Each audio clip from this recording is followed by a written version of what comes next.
That is the truth. Narinig niya yung tinig ng kanyang bayan Israel nang sila inaalipin.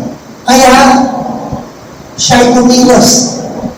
At siya ay dumirinig ng panalangin ng kanyang bayan. So, dyan tayo nito sa ikatlo. Ngayong umaga, ipagpapatuloy natin ito sa ika-4 at sa mga sumusunod. Kung bago yun, babalitan ko yung tanong.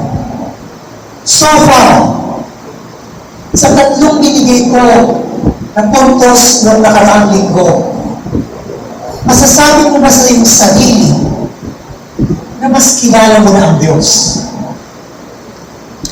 Sapagkat ang layunin ng pag-aaral na ito ay makilala ang Diyos. Pero higit pa, hindi lang yun ang layunin ng pag-aaral na ito. Ito ang layunin kung bakit buhay tayo.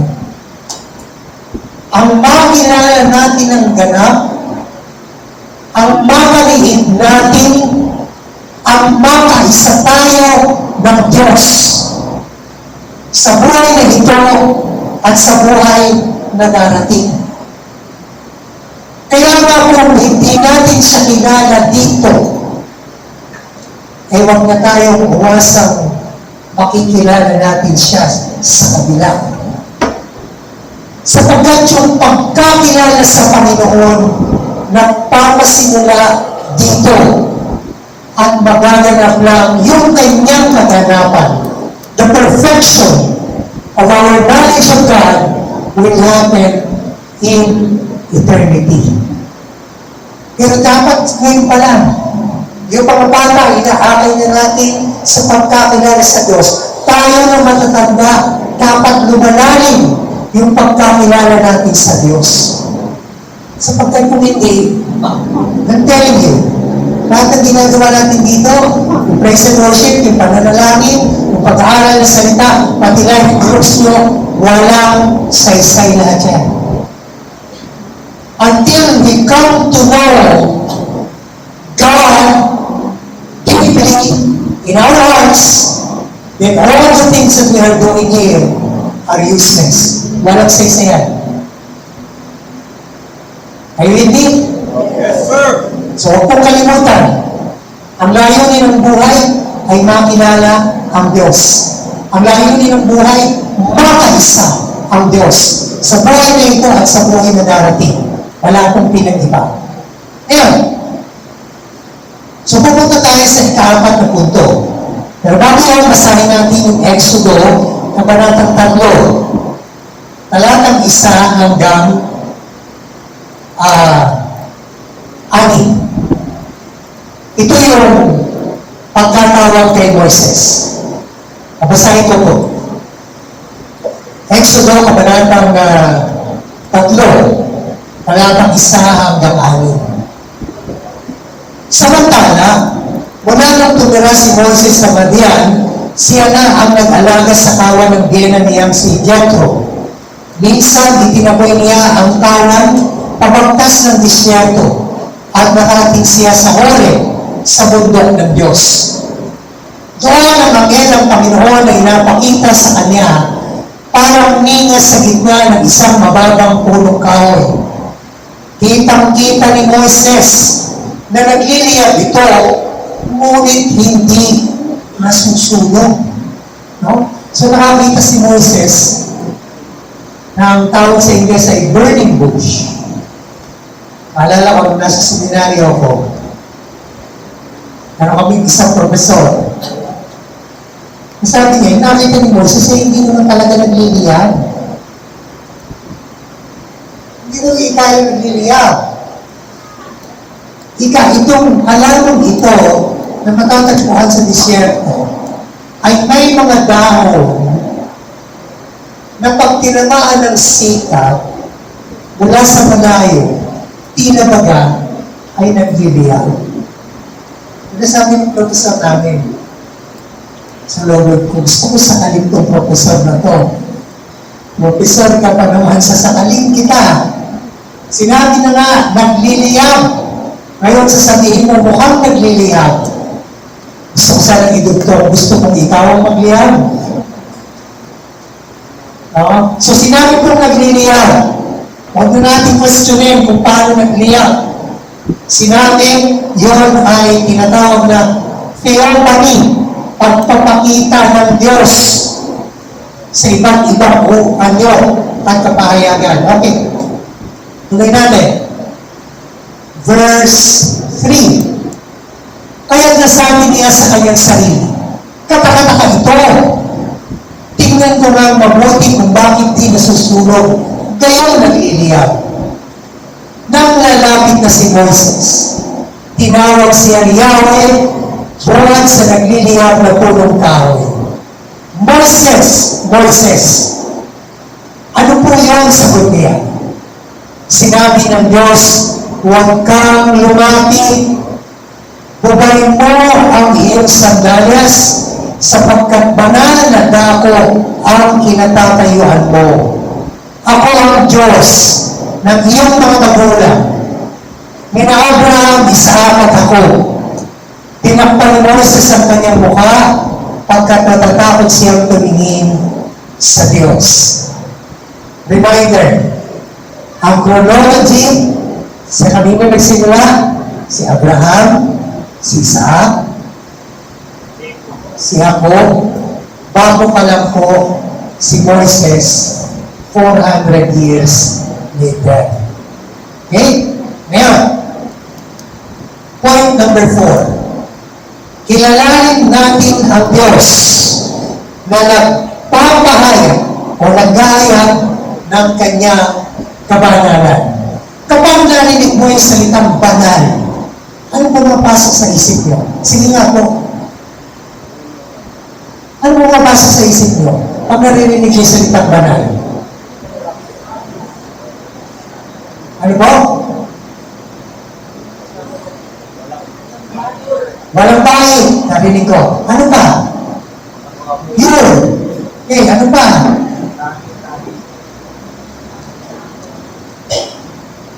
Sige nga po. Pag sinabi mo ang Diyos ay banal, ano ang pagkakaintindihin dyan? Anyone? Katulad. Walang katulad. Sino mong sabi na walang katulad? Ano ba? Meron pa ba? Sabi ng iba, sagdal sa kalinisan. Puro. No? Yung kanyang pagiging makatwiran ay walang kapantay.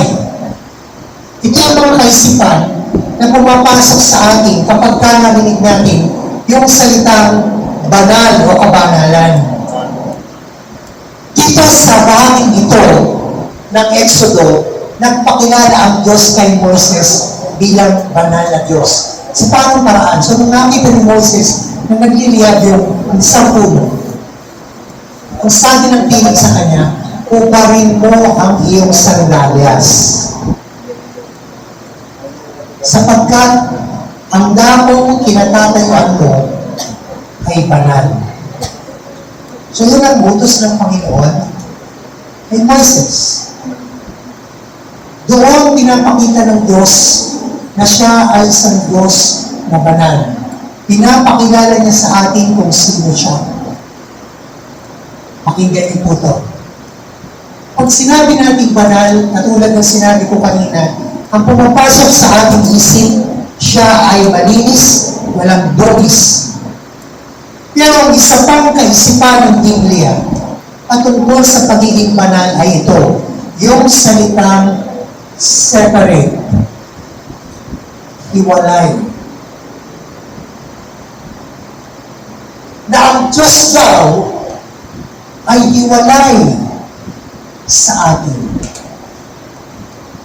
Matatandaan nyo sa simbolo, sa templo ng panahon ni Jesus, merong malaking tabing sa pagitan ng kabanal-banalang dako at sa dako kung saan nagmimisteryo ang mga saserdote sa templo.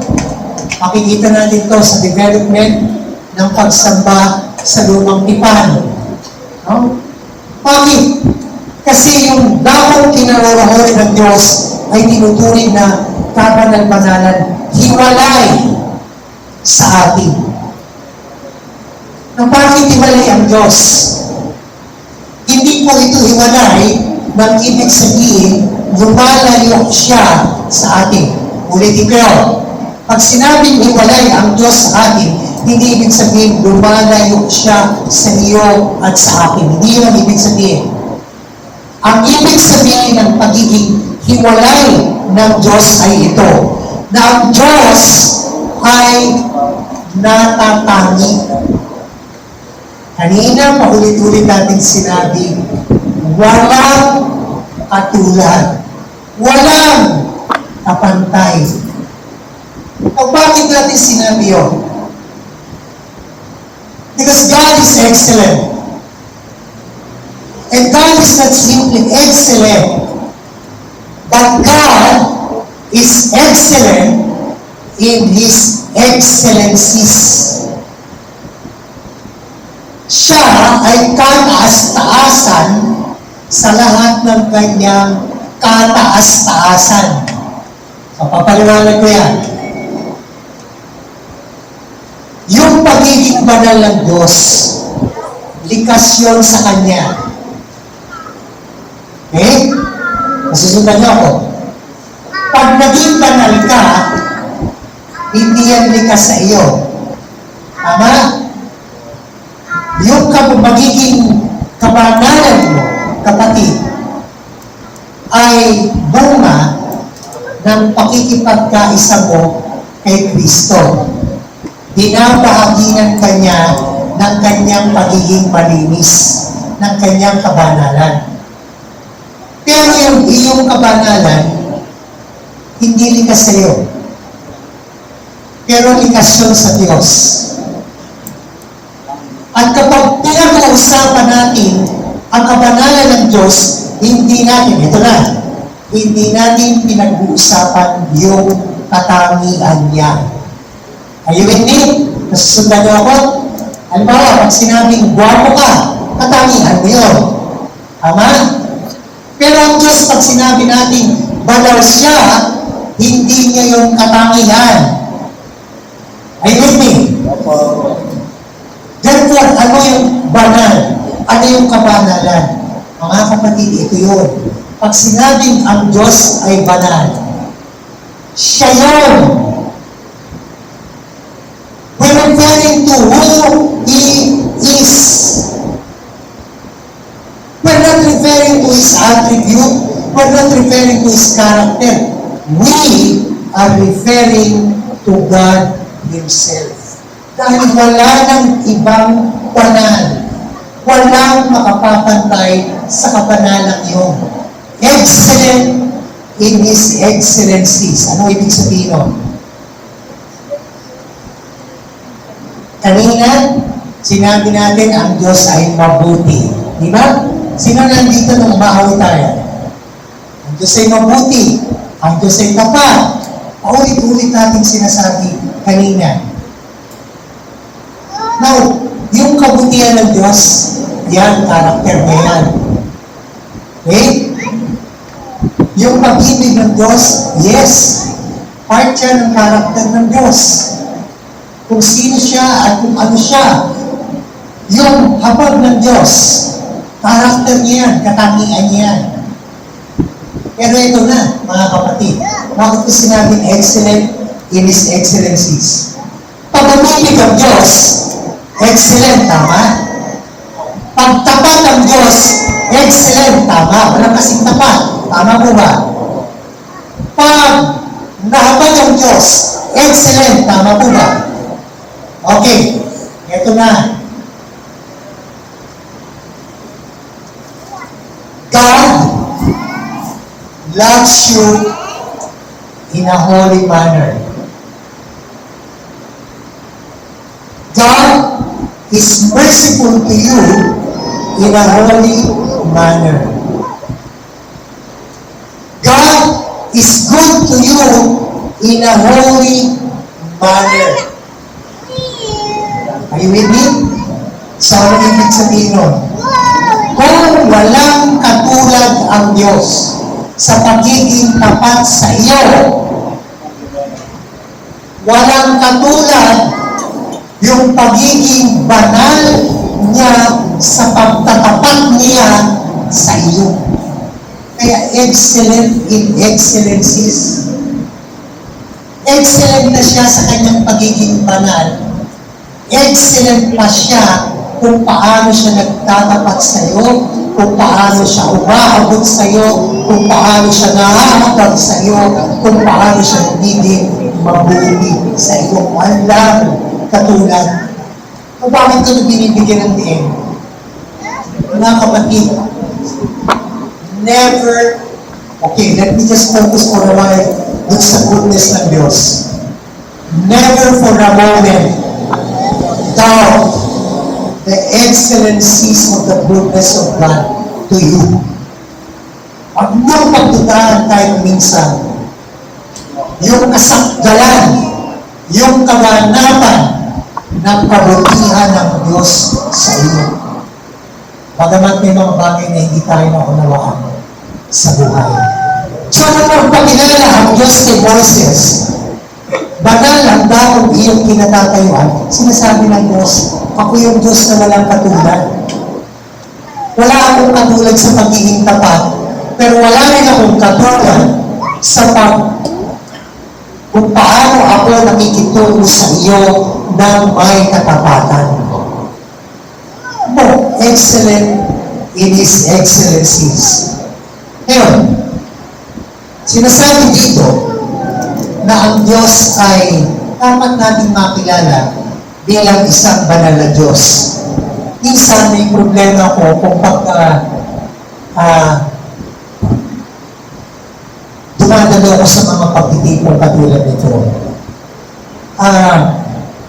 Aminin ko na yung aking pagiging tao minsan ay nananahid. At naiisip ko sa aking sarili, ilan sa atin ang tumadalo, ang pumapasok sa bulwagan